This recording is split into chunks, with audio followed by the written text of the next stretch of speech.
Bismillahir-Rahmanir-Rahim.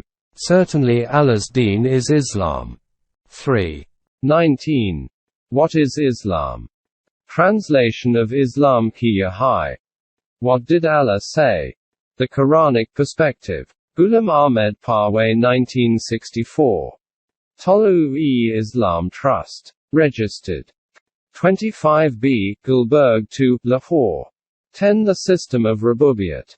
In the previous chapter we have said that the Quran makes this type of arrangement by which the intellect of every individual is satisfied to prefer others over itself, and considers this to be the correct responsibility of life. Obviously, human intellect cannot achieve this type of satisfaction until it is fully contented that by doing so his own needs and those of his progeny will not be affected. We need to see what program the Quran proposes for the achievement of this objective. The structure of deen is dependent on the assuredness of contentment in this program, therefore, in this matter, this link in the chain is extremely important. It has been noted in previous chapters that people who believe in the permanent values, as defined through revelation, establish a society. By a society is meant a social order in which the permanent values are implemented on a practical basis. In modern terms, this is called a state. It is obvious that, as in all other systems, in this system there will be certain people who will be responsible for the establishment and consolidation of the system. The remainder of the citizens of this society will be their hands and arms in carrying out these responsibilities. In this society, there will be no distinction between the ruler and the ruled because, according to the Quran, no man possesses this right that he should subject other human beings to his government. In this system, every individual will follow the divine laws. But this is also obvious that even obedience of the divine laws themselves is only possible within a practical system. This is called the machinery of government. In this government, the presence of an executive body is essential, and this should implement the laws in the state. You can term it as the center of the system.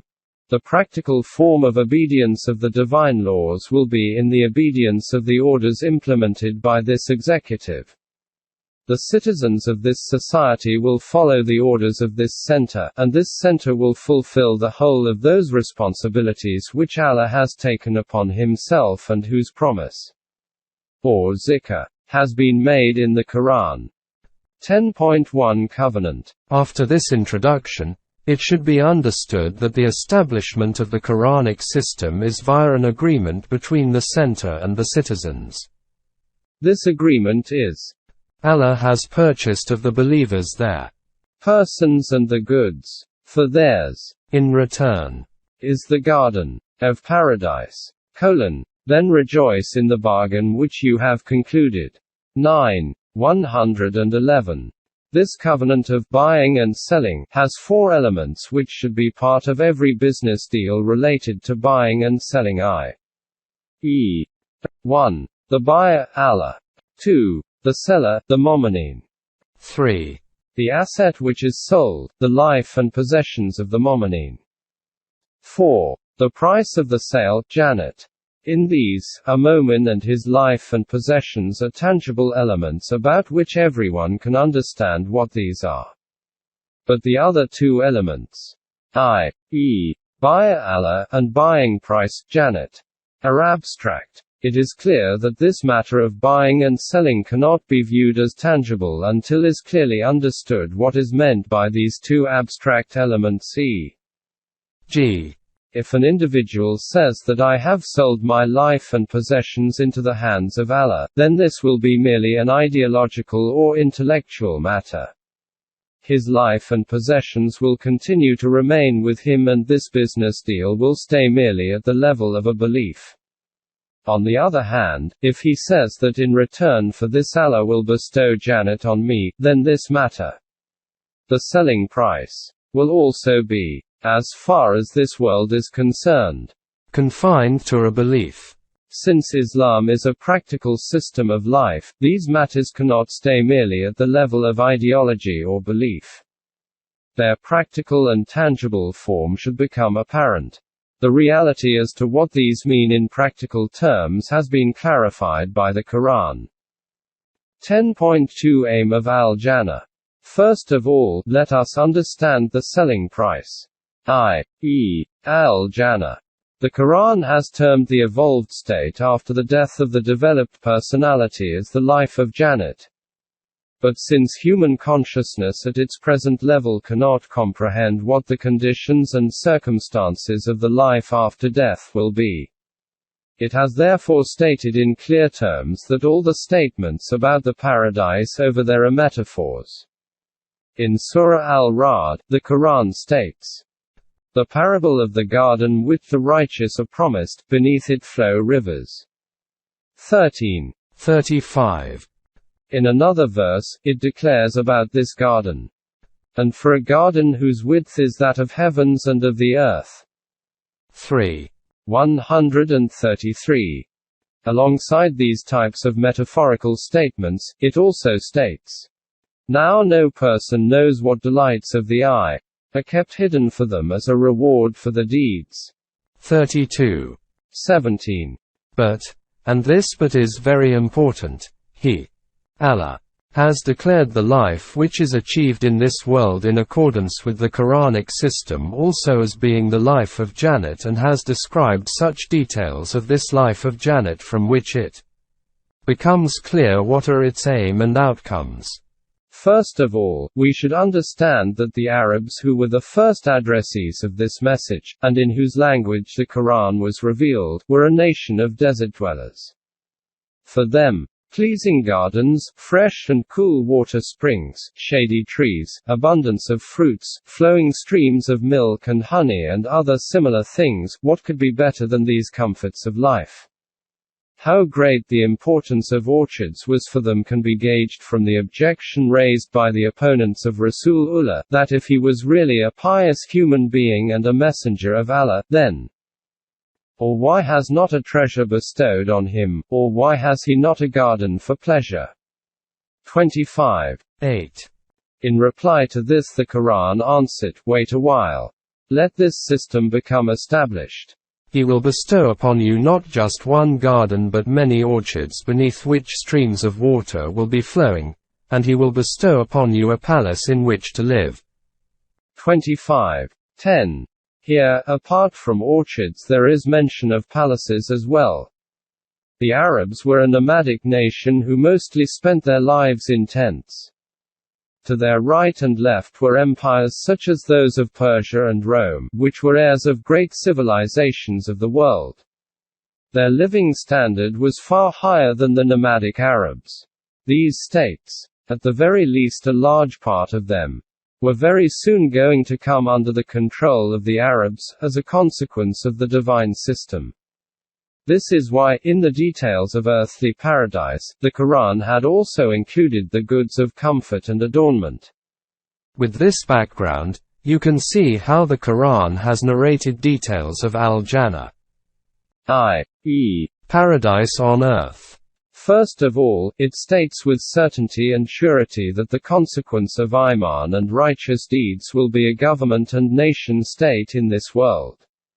In Surah Nur it states, "Allah has promised to those among you who have Iman and work righteous deeds that He will of surety grant them in the land power as He granted to those before them. That He will establish in authority the deen, the one which He has chosen for them. And that He will change their state after fear in which they lived to one of security and peace. And then, they will follow me alone and not associate other laws with me. If any do reject my laws, after this, they are rebellious and wicked." 24:55. 10.3 Establishment of government in the world. From these verses, it is clear that Allah had promised these people that the consequence of their Iman and righteous deeds will be acquisition of power in the land. So, when they overcame their opponents, it was stated to them, "And He made you heirs of their lands, their houses, and the goods, and of a land which you had not frequented. And Allah has power over all things." 33. 27. Seeing the promises of Allah being fulfilled in this way, those people used to rejoice and proclaim in excitement and exhilaration. They will say, "Praise to Allah, who has truly fulfilled His promise to us, and has given us land in heritage. We can dwell in the garden as we will. How excellent a reward for those who work righteousness." 39. 74. 10.4 Basic necessities of life. Have you seen at which point the Quran has made use of the term al-Jannah? This al-Jannah first of all fulfilled the basic necessities of their lives which were so deficient among them. This is that first characteristic of Jannat which is mentioned to Adam, in these words. There is therein enough provision for you not to go hungry nor to go naked, nor to suffer neither from thirst, nor from the sun's heat. 20. 118 to 119. This means that in this Jannat there is complete certainty of things to eat and drink, clothing, shelter, etc. And certainty such that and eat of the bountiful things therein as you will. 2. 35.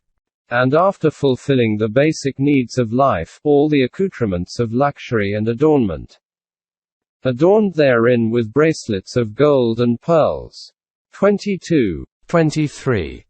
To them will be passed round dishes and goblets of gold.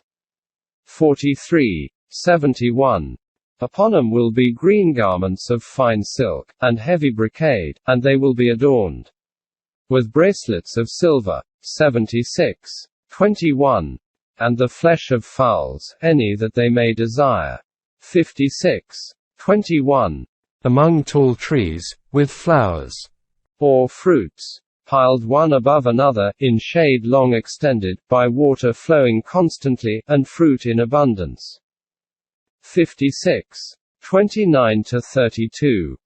Reflect on these details and if no more than this, at least look at the war bounty which came into their hands in the victory of Madain, part of Iran.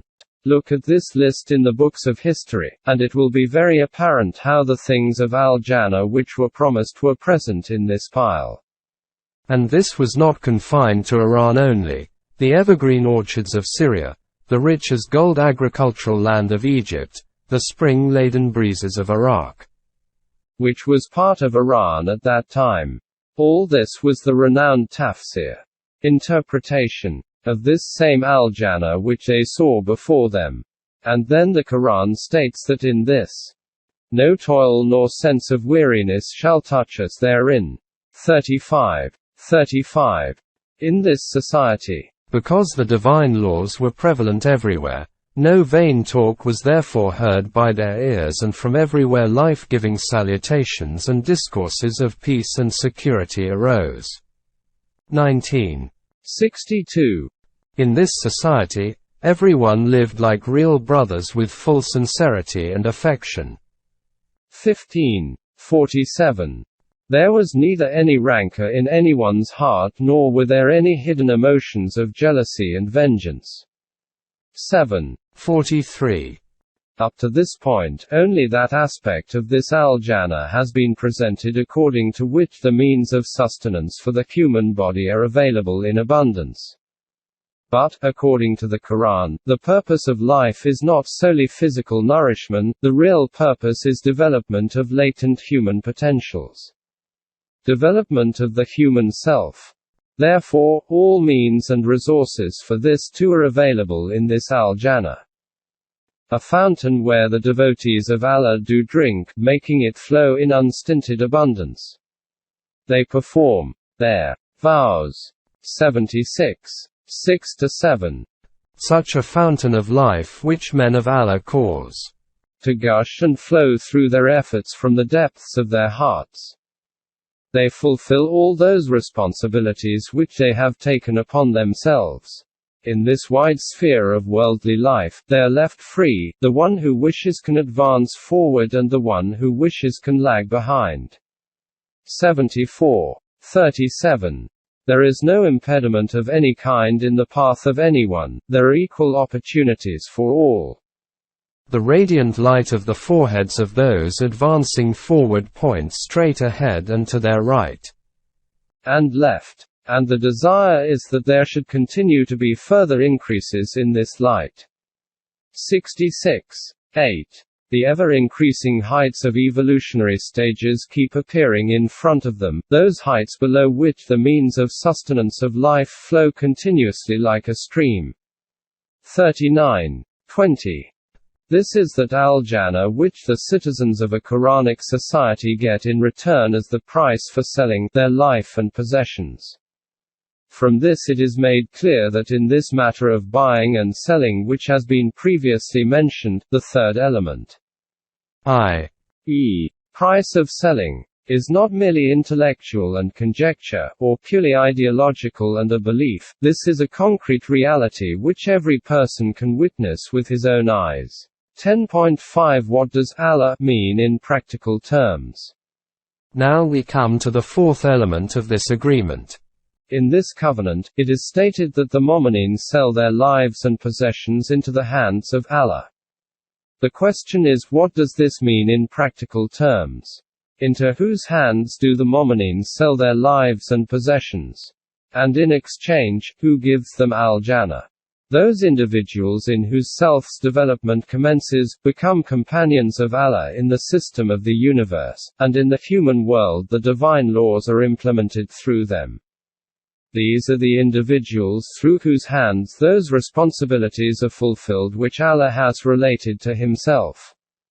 We have termed them the center of the divine system. Hence, in the matter of buying and selling which is currently under discussion, this selling on behalf of Allah in this society is done through those responsible individuals at the helm of affairs, or in other words through the hands of the center of the divine system. During the time of the last messenger, this center was Rasulullah himself. Therefore, selling by the citizens of the society was into the hands of Rasulullah. This is that reality which the Quran has stated in these words in Surah Al-Fath.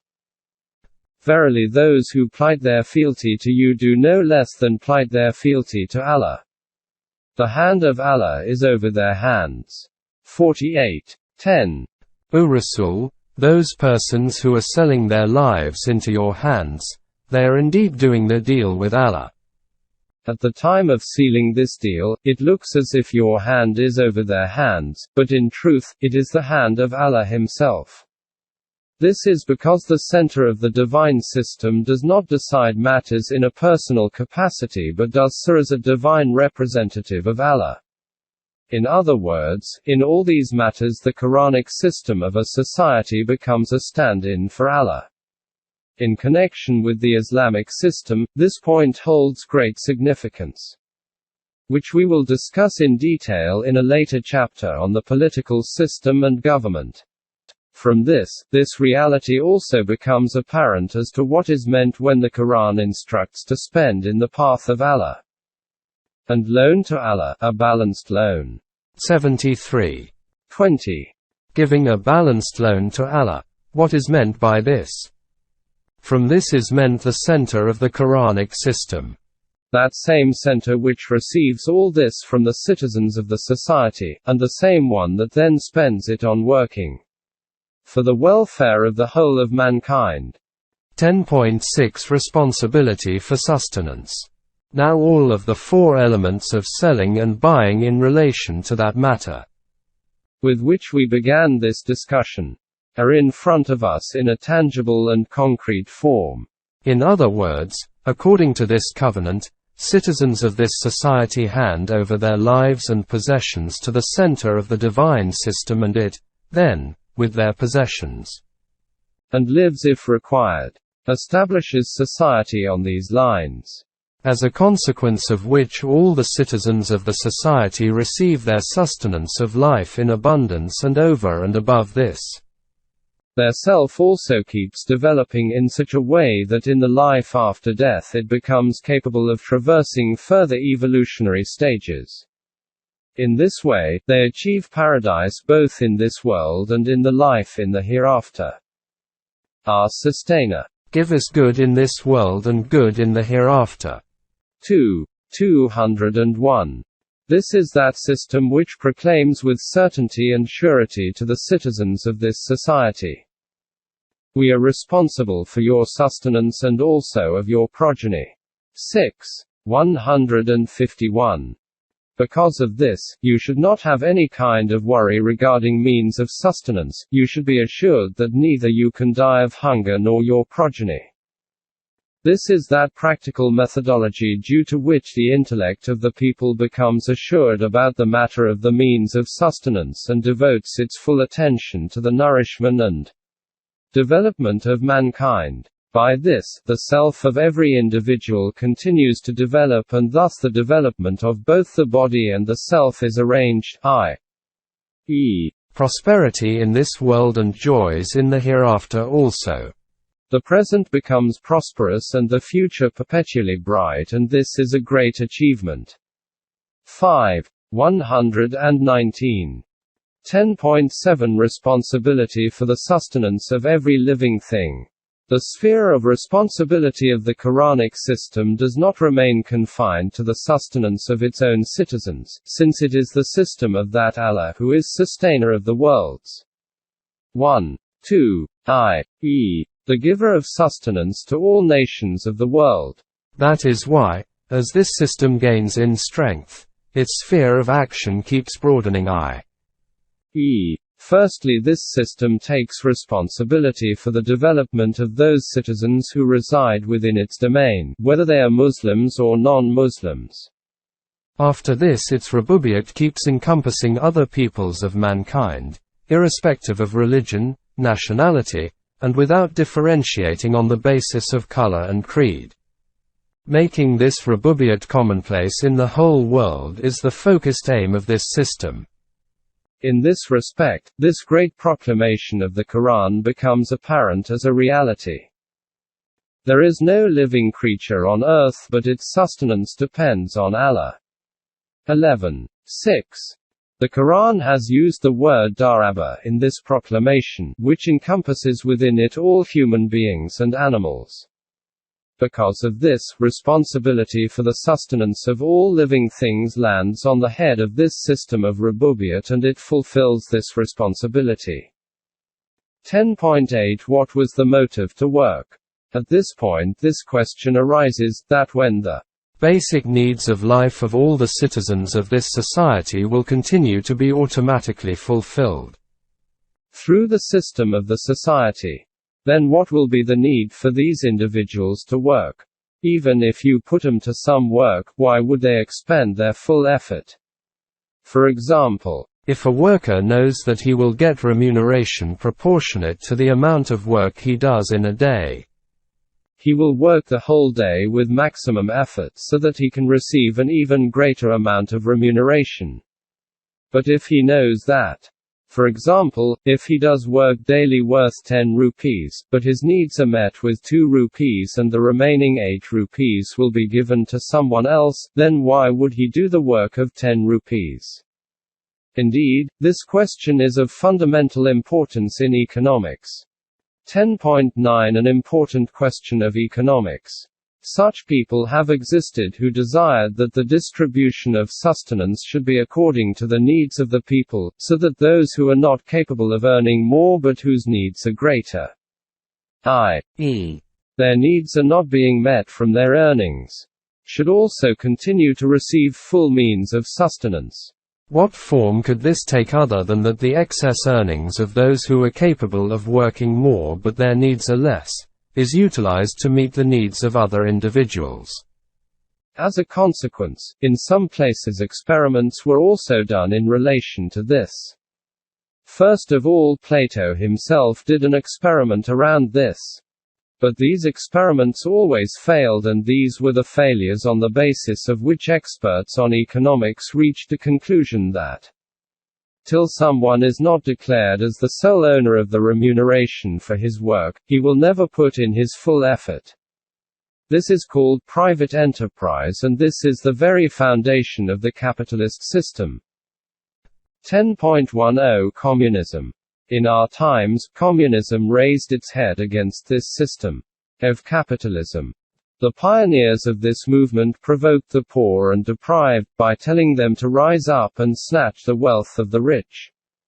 Hence, they rose up and snatched the wealth of the rich. As a consequence, the revolution succeeded on an emergency basis. But after this, the same question now faces them as to how people can be persuaded to work to their maximum ability. What motivation and incentive should be created due to which they will work to their maximum, and in recompense only take enough earnings from which their necessities are fulfilled and the remainder is handed over to the government. In the philosophy of life on which the structure of communism is erected, there is no concept even of any other life for man other than the physical one. Therefore, apart from the laws of physical life, the question of any other law or value does not arise. This is why they cannot find that motivation and incentive anywhere. Hence, they have no other alternative except to extract work from people by force. 10.11 Soviet Union and democracies. The capitalist democracies have created the concept of the welfare state within them, in which the state takes measures to provide the maximum assistance to the needy. But it is obvious that until the state has ample wealth, how will it fulfill the needs of the people? For this they have placed emphasis on taxation. Hence, the situation is that in these countries nearly 80% of the income of an individual is consigned to various taxes. Obviously, nobody gives this much tax willingly.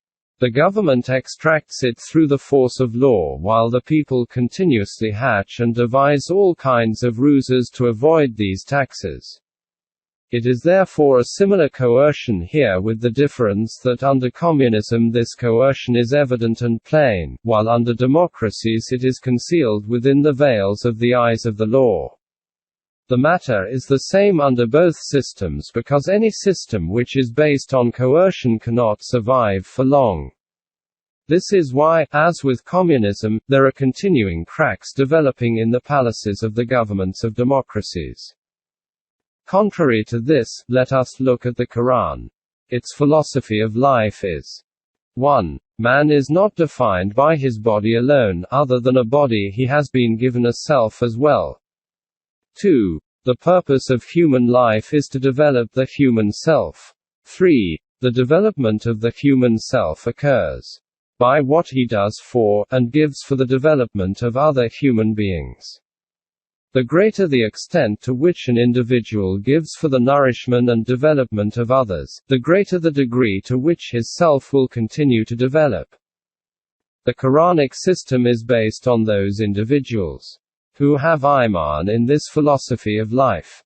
It is obvious that when human beings are made free from the worries of meeting the necessities of life, then they will make efforts day and night to earn ever more, so that the development of others can take place to a greater extent, and so that in this way the development of their self occurs as much as possible. This is that motivation because of which man, after maximum hard work, is willing with his full heart to make his all available for the nourishment of others. There is no requirement in this for any coercion or persuasion. Coercion aside, as has already been stated, they are not even desirous of any thanks from others. Professor Hawtrey has said, what differentiates economic systems from one another is the character of the motives they invoke to induce people to work. If you compare the motive which the Quranic system provides with those of other economic orders, and reflect, is it possible that any system can compete with the Quranic system?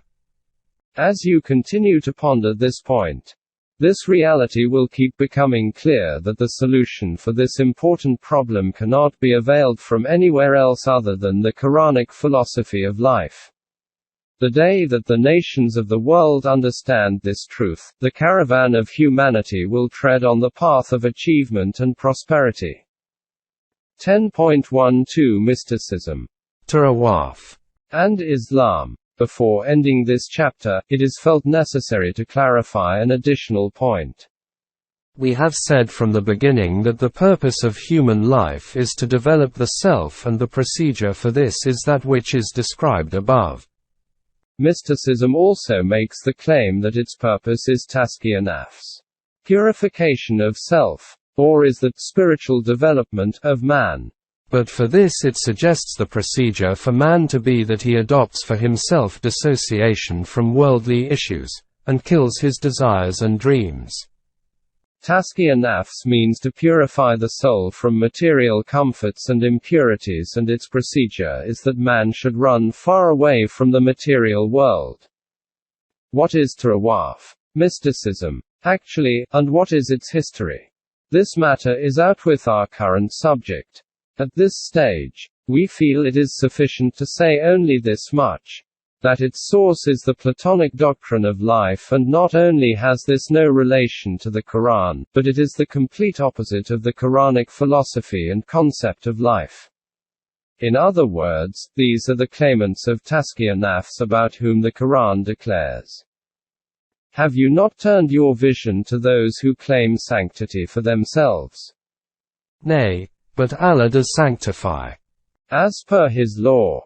But never will they fail to receive justice in the least little thing." 4:49.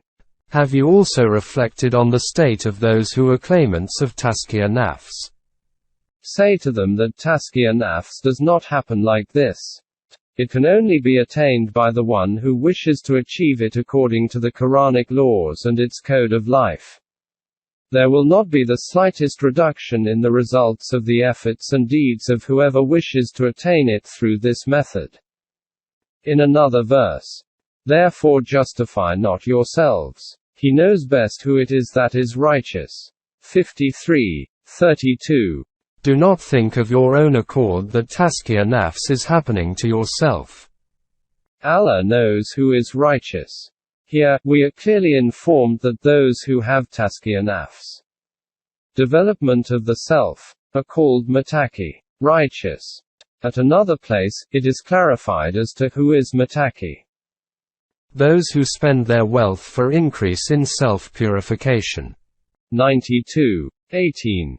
It is clear from this that according to the Quran, tazkiya nafs takes place for him who earns with his full effort and then keeps giving his all for the nourishment and development of others. Tazkiya nafs does not take place for the one who lives on the earnings of others. No matter how far the claimants of spiritual growth may run from the world, as long as they are alive they need food and drink for the nourishment of their body, which is obviously being provided by other people. How is the tazkiya nafs going to take place of the individual who is dependent on others for his own needs? Then, according to the Quran, tazkiya nafs takes place while living within the confines of a human society. It does not occur by living an isolated life. Therefore, the individual who is seeking tazkiya nafs in the isolated corners of monasteries is going in the opposite direction to the Quranic path. This is that monasticism about which the Quran has stated. But the monasticism which they invented for themselves, we did not prescribe for them. 57:27. As for the institution of monasticism which you see prevalent among them, they have invented it from their own minds, we did not ordain it for them. Tazkiya nafs, development of the human self, can only take place through the establishment of the system of rububiyyat, earning the maximum through hard work and then handing it over to the system of rububiyyat. From this, that system will fulfill the needs of these people themselves, i.e., the ones earning, and with the surplus wealth it will provide for the nourishment of other peoples of mankind. This system is the practical sign, manifestation, of the attribute of Allah which is called Rabb al-Alamin, sustainer of all worlds. In summary, we can say that the outcome of the system presented by the Quran is that man should harness the forces of nature to the greatest extent possible, and the benefits obtained from these forces should be made available for the nourishment and development of the whole of mankind. In this, there should be no difference or discrimination between man and man.